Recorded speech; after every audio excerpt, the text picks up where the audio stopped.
what's up guys? Talking about some NASCAR DFS today on the game plan. I'm going to look at how we can use some of these tools on Osmo to build your NASCAR strategy. So I'm going to look at last week's NASCAR Cup Series, and I'm mostly going to focus on using the tools today and less on leveraging other resources such as statistics and the like. So the first thing I'm going to do, I got my top driver tool up here. It's got all the basic information on it that we need. The projection, the ownership, and some data about the range of outcomes with the standard deviation. So I'm going to work all these three factors into a strategy here. So I've been working really hard on improving the data here. I figured out a lot these first couple months of the season, kind of building off last year when we really got an opportunity to look more into NASCAR with COVID being making NASCAR one of the few sports that we had available. So here's my top drivers tool. I'm just going to copy that into Excel so I can reference this data after putting it in Fantasy Cruncher. So I'm going to just copy it in two places because I'm going to make some adjustments here. So the format, I'm looking at the player name, projection, and randomness. I'm not looking at exposure as much. So I'm just going to have a column that says 100 for exposure. And then for randomness, the way that the Fantasy Cruncher works is with the normal distribution randomness. It takes 1/5 of, okay, so the formula is you have a percent randomness, it divides that by 5, and multiplies it by the projection to equal the standard deviation for the calculation. So what I have to do, E2 divided by B2, that's the ratio of the projection that is standard deviation. So that's like a percentage, 57%. Now I have to multiply by 500, 100 to change this into a, because it's 286%, and 5 because it divides by 5 on Fantasy Cruncher's end. It looks like, okay, so because this is Osmo FC, it already had the projections for these guys. All right, there are some rounding factors here. So the easiest way to build a winning lineup is to just optimize by actual score. But I'm going to do something to try to figure out how to use it when we don't have that data. So what I'm doing here is just a very basic calculation of the chance that each driver will reach the optimal lineup. So I'm going to just let this run. I might have to let it run more. Alright. So you could see NASCAR as a 6-leg parlay. In reality, it's not quite that simple because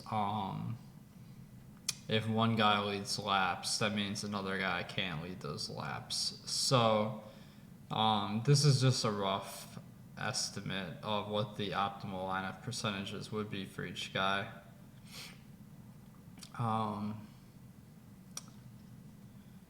I remember this past week there were some key crashes early, so it didn't work out quite like we planned, but still this is pretty good data. So this used column is the percentage they showed up in each crunch, so that should be somewhat similar to the chance of the optimal lineup. But we have to consider that this is using the normal distribution, which has limitations for NASCAR. All right.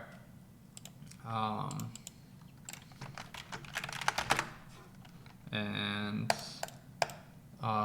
so now I want to actually build some lineups to consider using in these tournaments. I don't want them completely random. I want them more along the lines of what we're going to see in the field. So to do that, I'm going to just set the exposure cap equal to a couple percentage points above our projected ownership.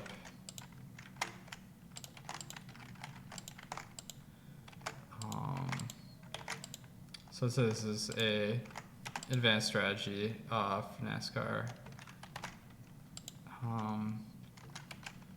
This is interesting. I feel like okay, I must have had some sort of error when I ran the ownership, because I remember it wasn't showing up, and then the ownership of these guys I had tweaked, so they didn't end up being this high owned. That's my bad. There was some issue where it wasn't showing up on the site. Let's see if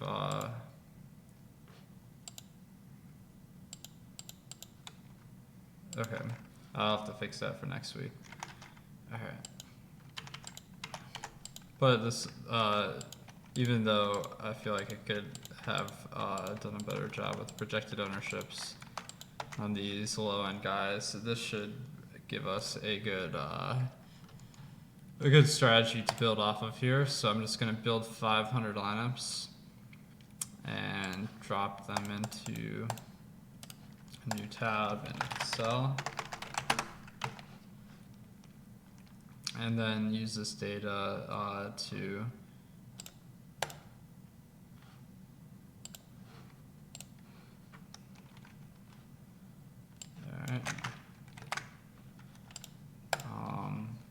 so the FC format is the stuff that you put in a CSV for DraftKings. So we do have to remove these player IDs to be able to use this information. So to do that, I use this function left A2 find okay, the length of A2 minus find this parentheses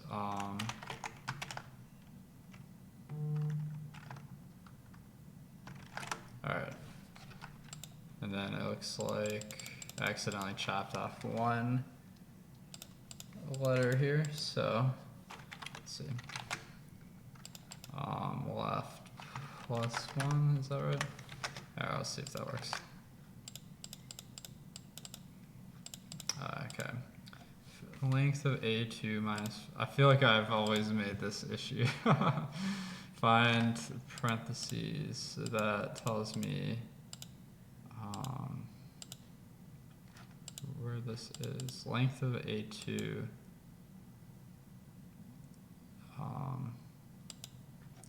Maybe I'm supposed to just do find A2.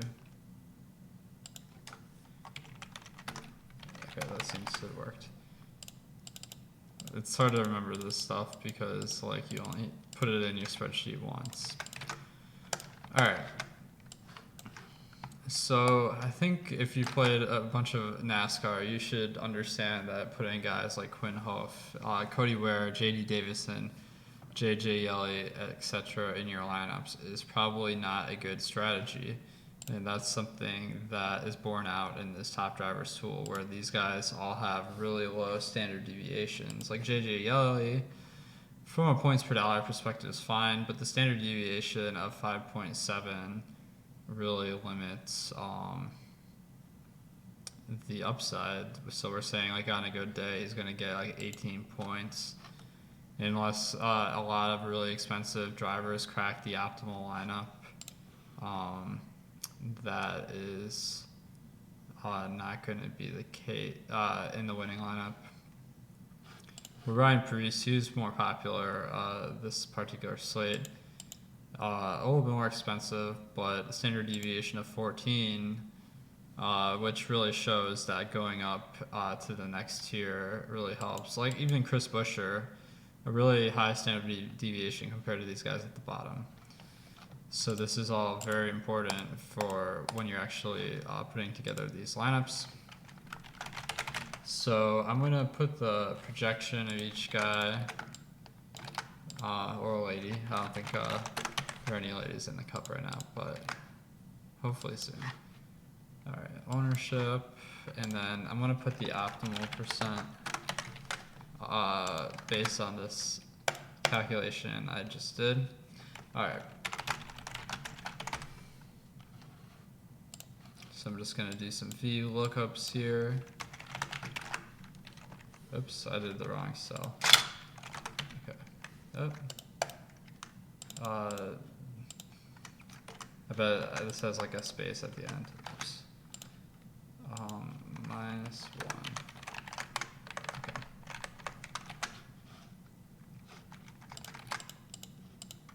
Oops, I gotta add these dollar signs. Hopefully I can do a tutorial sometime to show you guys all my Excel tricks if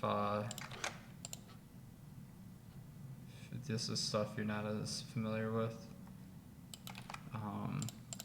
I'm having some lookup errors because the names on the site aren't the same as in Fantasy Cruncher, so I'm just gonna copy paste over them for the moment to save some time.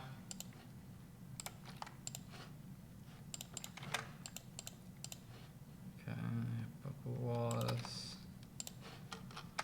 All right.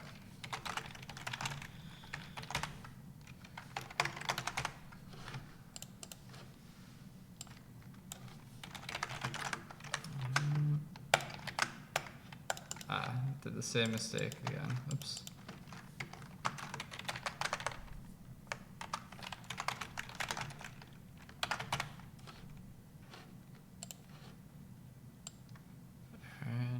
Alright, 20th row here.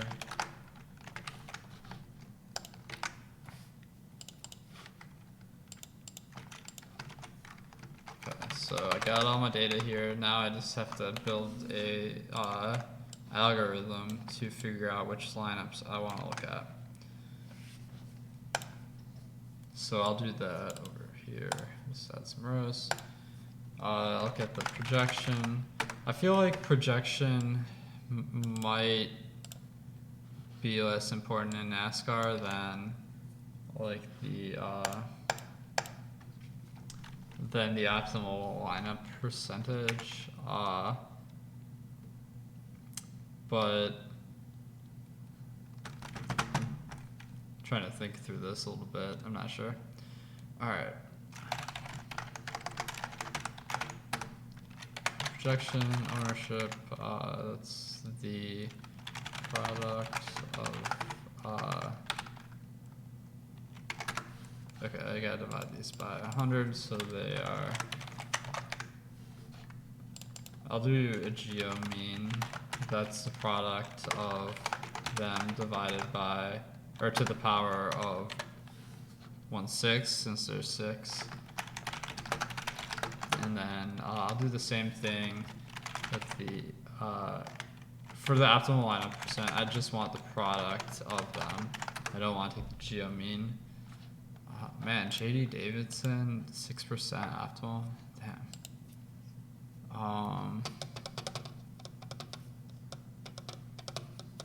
Alright, we'll see how this shakes out. It does look like it got a lot more of these guys at the bottom than I was expecting.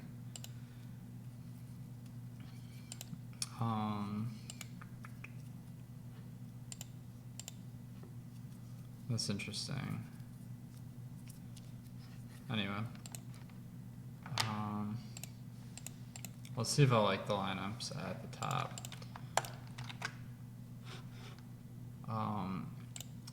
So I didn't do the okay, so I guess geomean and optimal lineup percent, it doesn't really matter which I use because since I'm comparing them versus each other, it means they're going to be on the same scale. So I could introduce like a standard deviation as a factor into this algorithm too, if I wanted.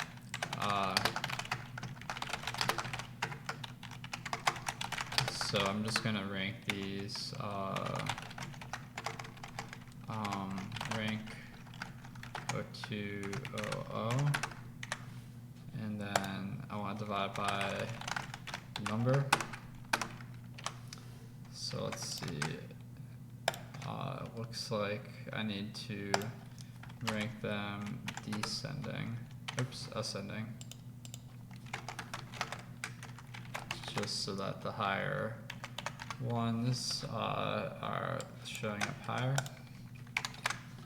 Alright, and then I'll do the same thing for ownership, except descending.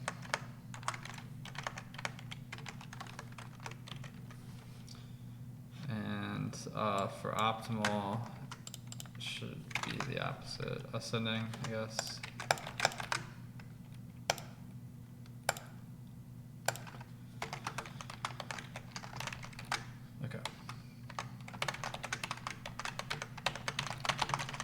So my general theory here, I haven't tested this out on this here, but if we sort by optimal lineup percentage, it should be high owned lineups.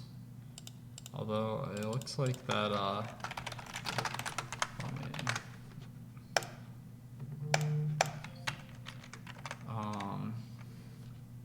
okay. So a low ownership rank is bad. So the highest ones, so this is saying like really good projection, really good optimal rank, and low, pretty high ownership as well. So I'm wanting to balance these factors. Now in NASCAR, I don't really have, okay, so let me comment on who's kind of coming to the top here. Christopher Bell has a really high optimal percentage in my crunch here because just reasonable price and high projection.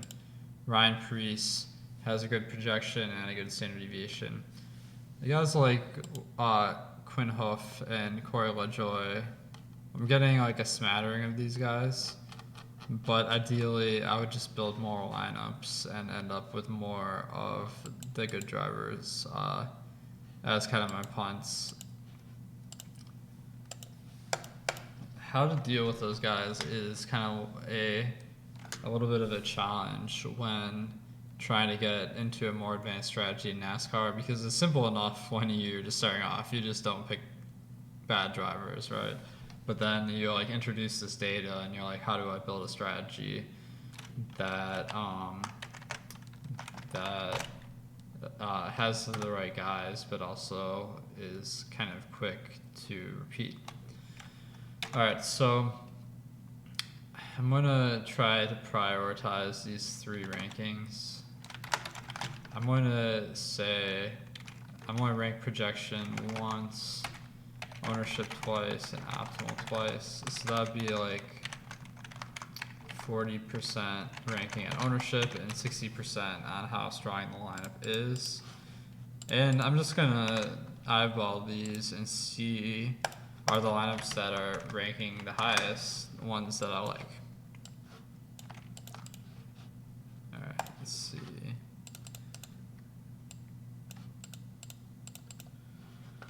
Alright, so the ones that are popping at the top are ones that have really low ownership. So I do notice that Anthony Alfredo, Bubba Wallace, I don't know why I'm focusing on these low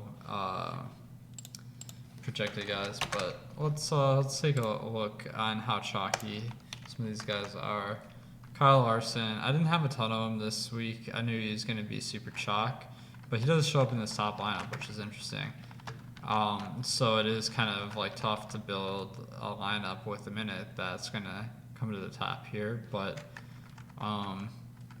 I'm getting away with it by having two low-owned plays kind of at the punt range in Austin Dillon and Anthony Alfredo. Alfredo, low projection, but that's because he's starting 25th, and the standard deviation is a lot higher than the other guys below him. So that is an argument where, like, maybe we're saying his projection underrates how good of a play he is on this slate. Austin Dillon, it looks like he started in ninth this week, and the standard deviation is much higher.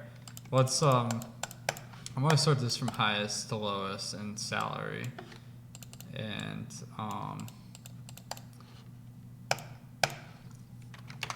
let's add some conditional formatting here.